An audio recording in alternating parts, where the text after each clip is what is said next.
আচ্ছা, তাহলে দেখো, এখন আমাদের আলোচ্য বিষয় হলো ত্রিকোণমিতি। আর সব থেকে ইন্টারেস্টিং ব্যাপার হলো যে ত্রিকোণমিতির যে রেশিও গুলো আছে সেগুলো আগে মাথায় নিব। দেখো, তুমি যেই দিক দিয়ে ত্রিকোণমিতিকে পরিবর্তন করতে যাও, তোমাকে এই 6টা রেশিওর বাইরে তুমি যেতেই পারবে না। যেমন ধরো sine theta, cos theta, sec theta, tan theta, cot theta, cosec theta. আচ্ছা, এখন যখন আমি ত্রিকোণমিতির ম্যাথগুলো সলিউশন করব, আর সব থেকে বড় কথা হলো ত্রিকোণমিতি এটা একটা মানে মাল্টি ফাংশনাল টপিক। যেমন কখন কোথায় কোনটা প্রয়োগ করবে এইটা তোমাকে পরিস্থিতির উপরে নির্ভর করবে। তুমি হাজারো সূত্র মুখস্থ করো, তুমি কাজ কাজ করতে পারবে না। পরিস্থিতিটা কেমন? যেমন দেখো, একটা সাইন থেকে আমরা কি কি তৈরি করতে পারি।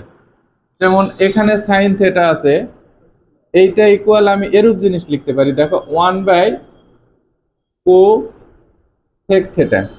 আগে থিসিস করো, একটা টপিকসকে ক্লিয়ার করো। এটা একটা লেখা যেতে পারে। আর কি করা যেতে পারে দেখো, এই যে সাইন থেটা আছে, এই সাইন থেটা ইকুয়াল আমি লিখতে পারি √1 - cos² থেটা। এটাও কিন্তু আমার আলোচ্য বিষয়। আর কি করা যেতে পারে দেখো, এই যে সাইন থেটা আছে, এই সাইন থেটা ইকুয়াল আমি এরূপ লিখতে পারি 2 sin θ/2 cos হলো θ/2। দেখো, একই সাইনের কতগুলো রূপ দেখতে পাচ্ছি। এক সাইন থেটা হয়ে যাচ্ছে 1/কোসেক থেটা। আবার এক সাইন থেটা হয়ে যাচ্ছে √1 - cos²θ। আবার এক সাইন থেটা হচ্ছে 2 sin θ/2, আবার cos হলো θ/2। আবার আমরা আর কি জানি, এক সাইন থেটা সমান সমান লম্ব বাই অতিভুজ, তাই না? লম্ব বাই অতিভুজ। এই যে দেখো সাইনের পর্ব, তাহলে আমি যদি এইটা সাইনের পর্ব হয়, এখন ত্রিকোণমিতিক রেশিওগুলো যেই প্যাটার্নে দেওয়া থাক, আমাকে সব সময় আমি চিন্তা করব এটা সাইন কজে কিভাবে কনভার্ট করা যায়। ম্যাক্সিমাম ম্যাথ এরই মধ্যে সীমাবদ্ধ হয়ে যাবে। ওকে, যেমন আমি সাইন এবং কজের মানগুলো যদি সম্পূর্ণভাবে আমি অ্যানালাইসিস করতে পারি, তাহলে সেখান থেকে ট্যান নির্ণয় করতে পারবো, কট নির্ণয় করতে পারবো, কোসেক নির্ণয় করতে পারবো। ওকে, এখন এই জায়গায় যেই অনুপাতগুলোর যে ঘটনাটা ঘটবে, সেটাকে যদি আমি উল্টে দেই, তাহলে কার মান পাবো বলো? এই যে কোসেক থেটা। এই জন্য কোসেক থেটা আলাদা করে আমার পড়ার প্রয়োজন নেই, এটা একটা বিষয়। আবার দেখো, আমি যদি কস থেটাকে প্রশ্ন করি, কস থেটা তোমাকে কি কি উত্তর দিবে? দেখো, এক কস থেটা ইকুয়াল আমি লিখতে পারি 1/সেক থেটা।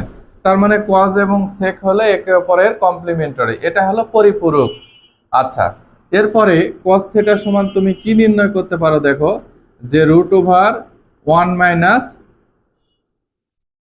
sin²θ। তাহলে √1 - sin²θ, এইটা একটা লেখা যেতে পারে।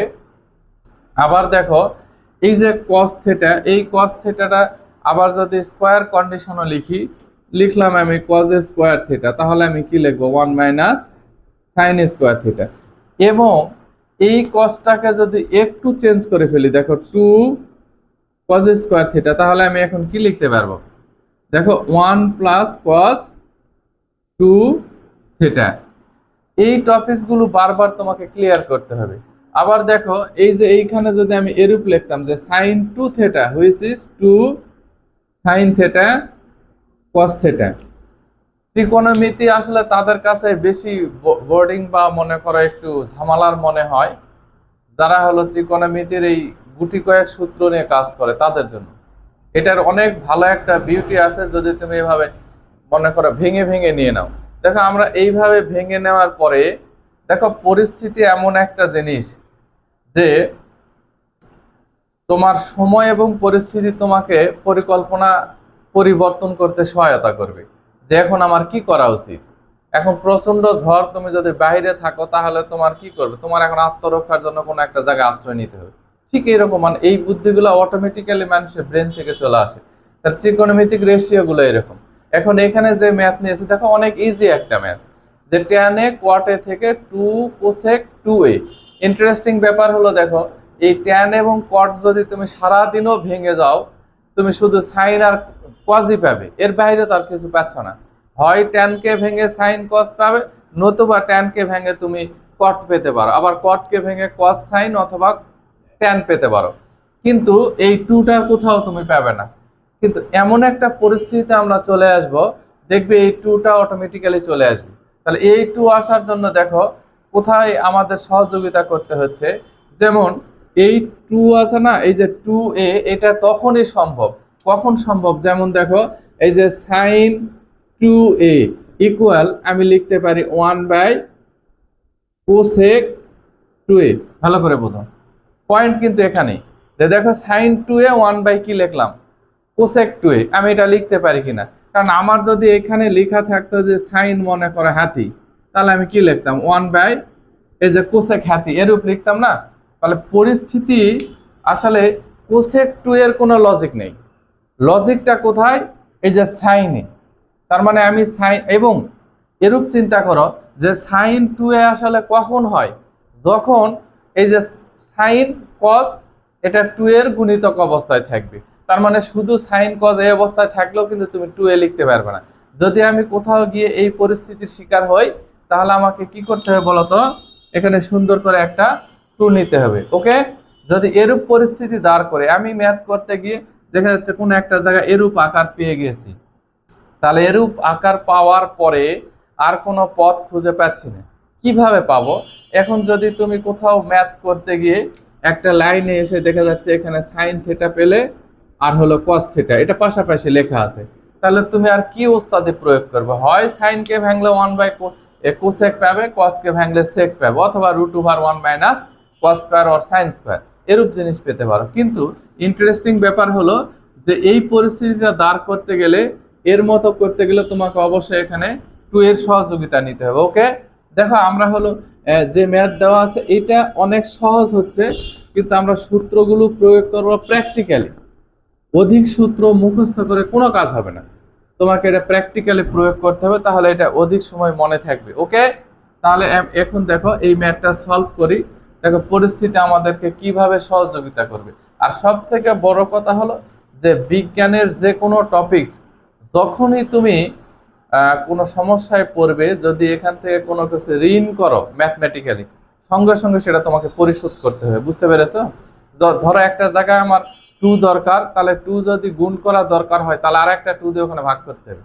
আবার যদি ভাগ করার প্রয়োজন হয়, তাহলে তোমাকে গুণ করতে হবে। ওকে, এখন দেখো আমি ধরো এই ম্যাথটা সলভ করেছি, মানে আসলে শেকড় থেকে শিখরে পৌঁছতে হবে।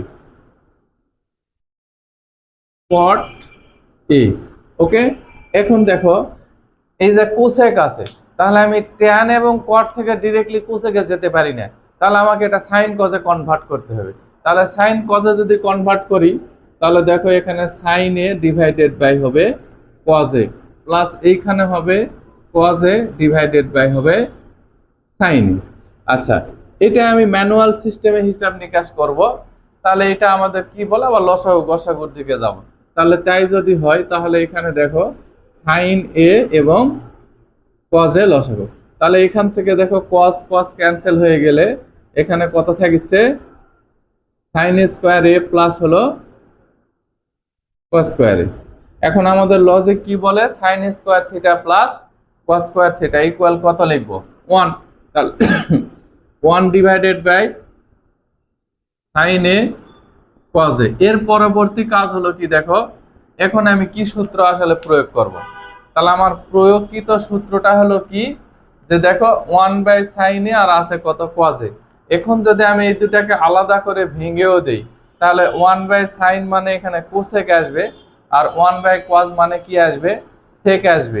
এছাড়া তো এখানে আর আমি কোনো ক্যালকুলেশন করতে পারছি না। কিন্তু আমাদের ডিরেকশন কি বলেছে, যে 2 কোসেক 2a। আচ্ছা, তাহলে এখন দেখো আমাদের বিষয়টা এরূপ যদি হয় যে sine 2a equal 1 divided by cosec, এরূপ লেখা যাবে, অথবা কোসেক 2a ইকুয়াল 1 বাই হবে সাইন 2a, এরূপ বিষয়। তাহলে দেখো আমি যদি এই জায়গাটাতে একটা টু যদি নিতে পারি, তাহলে আমি একটা সূত্রের মধ্যে ঢুকতে পারি। এখন দেখো আমি তো হরে টু নিয়ে নিয়েছি, তাহলে আমার লজিক দিতে হবে যে এখানে আমার কত নিতে হবে, টু নিতে হবে। তাহলে দেখো এইটা এটা ক্যান্সেল হয়ে গেল, আবার আমরা আগের জায়গায় ফিরে যাব। এখন ইন্টারেস্টিং ব্যাপার হলো, তাহলে আমরা এখানে কত পেলাম জানো, যে 2/2 sin a cos a। তাহলে এটা সমান কি লেখা যাবে, sin 2a। তাহলে দেখো 2 ইন্টু এই যে 1/sin 2a, তাহলে 1/sin 2a, এই যে 1/sin 2 এর পরিবর্তে তুমি কি লিখতে পারবে, 2 cosec 2a। তাহলে দেখো এটা আমাদের প্রমাণ হয়ে গেল। প্রমাণ খুব ইন্টারেস্টিং ম্যাথ। ত্রিকোণমিতির রেশিও গুলো এভাবে ভেঙে ভেঙে নিতে হবে, তাহলে তুমি অনেক সহজভাবে কাজগুলো করতে পারবে।